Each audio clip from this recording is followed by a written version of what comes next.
자유한국당이 내년 총선에서 정치 신인에게 파격적인 가산점을 준다는 방침을 정했는데요. 현역 의원들이 부글부글 끓고 있습니다. 한바탕 회오리가 불어닥칠 것 같은데요. 물갈이론 한번 전망해 보겠습니다. 자유한국당의 신정치특위가 있습니다. 신정치특위에서 혁신안을 내놓았는데요.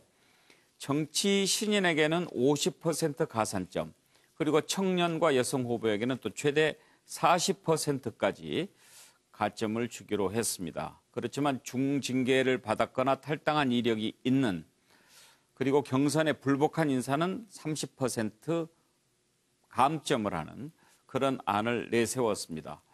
그런데 이 신정치특별위원회가 또 공천하는 위원회는 아니죠. 그래서 이런 입장을 내놓으니까 지도부가 난감한 거죠. 그래서 경고 처분을 내렸는데 당장 지금 혁신안의 신인들 우대 방침이 밝혀지면서 현역 의원들 그러면 다 물갈이 하겠다는 얘기냐 라면서 지금 부글부글 끓고 있습니다. 관련된 녹취 들어봅니다.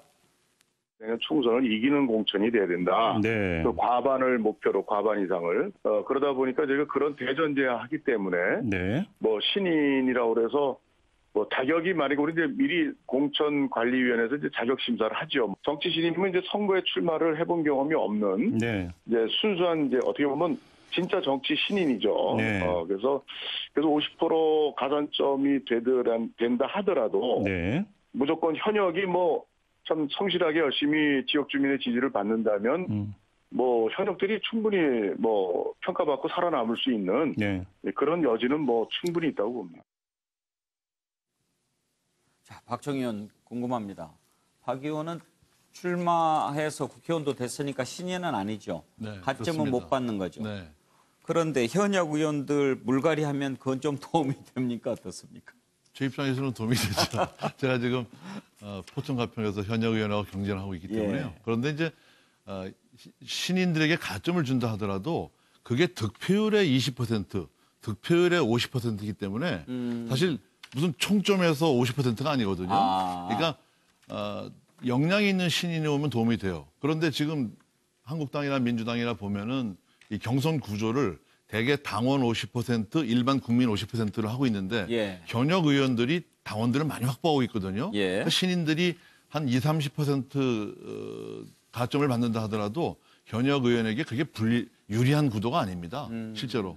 여성도 마찬가지고요. 예. 그래서 저는 요 한국당의 한 50% 가점이라는 것은 어떻게 보면은 굉장히 적정한, 제 경험으로는 적정한 퍼센트거든요. 그렇습니까? 20%, 30% 받으니까 예를 들어서 뭐 장관 했다거나 무슨 청와대 대변인을 했다거나 해서 알려진 분들은 도움이 되지만 정말 순수한 정치 신인들에게는 큰 도움이 안 된다 이렇게 되고요.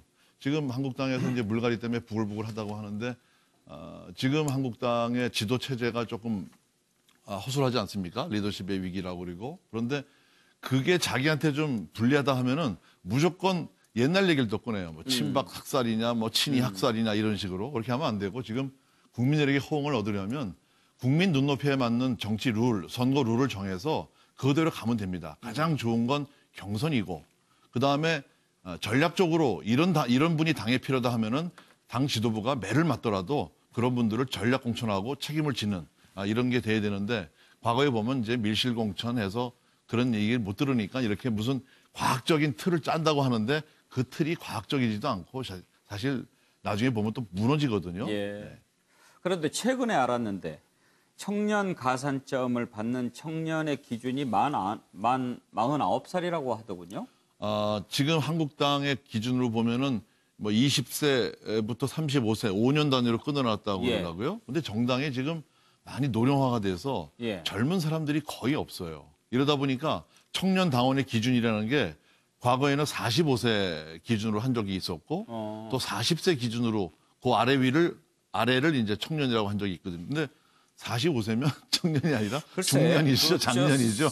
만 49세면 우리 나이로 쉰인데 네. 그걸 청년이라고 부른다는 게 조금 특이하더라고요. 네, 젊은 분들이 정당 가입하는 걸 꺼리기 때문에 예. 정말 청년 당원은 천연 기념물만큼 눈 씻고 볼 수가 없습니다. 네.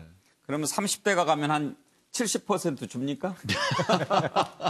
30대 무명이고 정말 직업도 있고 뭐 국가관이 투철한 사람 같으면은 정말 그 정도 줘도 아깝지가 않은 거죠. 자, 정기남 교수. 여기에는 청년이 없는 것 같아요. 그러니까 궁극적으로 49세면은 청년 될 것 같습니다. 해당이 됩니다. 아, 그렇습니까? 아니 20, 30대 젊은 층이 어떻게 보면 찾아올 수 있는 정당, 그런 어떤 정당의 혁신, 이게 사실은 본질인데 예. 그게 안 되다 보니까 정당이 총선 공천 때만 되면 허들을 계속 낮춥니다. 45세에서 지금 49세까지 내려간 거죠. 저는 그런데 좋습니다. 내려간 겁니까? 올라간 겁니까? 그 어떻게 보냐에 따라 달라 있는데 예. 저는 오히려 지금 이 시점에서 물갈이론이 나오는 것 자체가 자칫 당내 공천을 앞두고 공천이 본격화되기도 전부터 벌써 이미 당내에서는요, 친박계 부활을 계속 지금 경고등이 켜지고 있지 않습니까? 뭐 이를테면 내기위원장 복귀하지요, 사무총장 복귀하지요, 이른바 과거 친박들이 친황계라고 하는 그 소위 이른바 탈을 쓰고 이게 되고 있는데, 과연 이 물갈이가 비박 물갈이로 가진 않겠는지 하는 그 당내 그런 우려 때문에 당에 좀 시끌시끌한 걸로 보여지고요. 예. 저는 뭐 물갈이도 좋습니다만 더 지금 한국당에 시급한 것은, 자, 국민 세 사람 중에 두 사람이 한국당을 싫어합니다. 소위 이른바 3분의 2가 비호감을 보이고 있어요. 그리고 내년 총선이라는 게 되게 뭡니까? 되게 집권 여당에 대한 심판이 주된 이슈거든요. 그런데 오히려 지금 국민들은 54.6%가 보수 야당을 심판하겠다는 거거든요. 그러니까 중요한, 또 물갈이도 중요한 기준이 되겠습니다만, 그 이전에 당이 소위 뼈를 깎는 혁신, 그리고 거기에 버금가는 참신한 인재 영입이라고 하는 것이 수반되지 않으면 예. 선수 수급도 어려울 것이다. 저는 이 말씀을 좀 드리고 싶습니다. 예.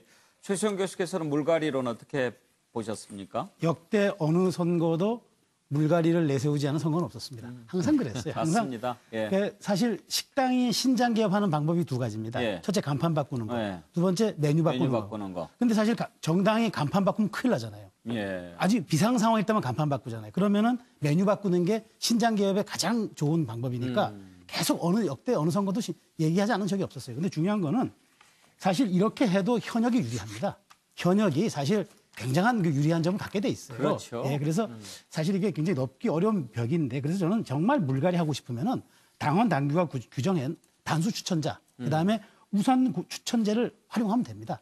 솔직히 여기에 개혁의 의지가 담겨 있는 거지, 이렇게 많은 제도를 해봤자 저는 이게 끝까지 동력을 갖고 갈지 사실 의심스럽습니다. 그러니까 예. 지금 중요한 건 정말 하겠다라면은 다른 특단의 의지를 보이는 게 더 필요하다, 저는 이렇게 말씀드리고 싶습니다. 예, 양문석 이사장.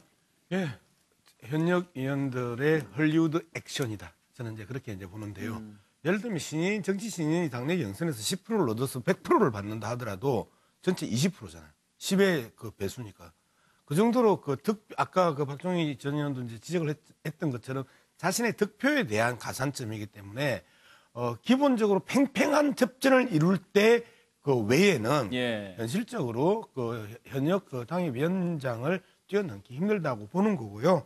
어쨌든 뭐 49세 이야기하는데 요즘은 이제 또 그 인구가 감소한 면단위 같은 경우에는 70세가 청년의 그까지 또 이 나이를 뒤로 늦춰가지고 70 미만이 이제 청년회인데, 최근에는 75세 미만으로 또 청년회가 그 내부 규정을 바꾸는 것도 봤습니다. 전체적으로 인구가 감소해서 저런 건지, 안 그러면 정치가 국민으로부터 외면을 당해서 그런 건지, 49세 이하가 청년이라고 하는 것 자체도 한국 정치의 또 하나의 그 우울한 자화상이고요.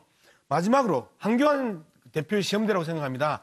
현역 정치인들의 저러한 헐리우드 액션과 비명소리, 가성으로 그 지르지는 비명소리를 얼마만큼 잘 버텨내고, 말 그대로 저것이라도 관철시켜 낼 수 있는지 없는지를 우리 국민들은 관전 포인트로 쳐다볼 필요가 있다, 그렇게 생각합니다. 네.